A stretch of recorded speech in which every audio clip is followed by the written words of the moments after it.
બોકડિયા ગામે નવીન બનેલા ગ્રામ પંચાયત ભવનનું લોકાર્પણ સાંસદ જસુભાઈ રાઠવાને હસ્તે કરવામાં આવ્યું।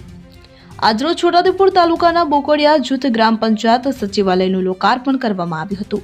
મનરેગા યોજના અને જિલ્લા પંચાયતની 14,88,000 જેટલી રકમનું સુંદર પંચાયત ભવન બનાવવામાં આવ્યું છે કે જેનું લોકાર્પણ છોટાઉદેપુરના લોક લાડીલા સાંસદ જસુભાઈ રાઠવા અને ધારાસભ્ય રાજેન્દ્રસિંહ રાઠવાની હસ્તે કરવામાં આવ્યું હતું।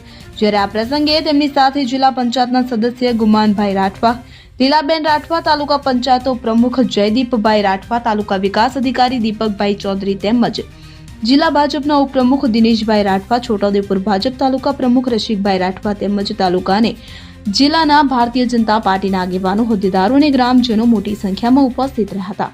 નવીન ગ્રામ પંચાયતનું લોકાર્પણ થતા ગામમાં જાણે ઉત્સાહનો માહોલ જોવા મળ્યો હતો।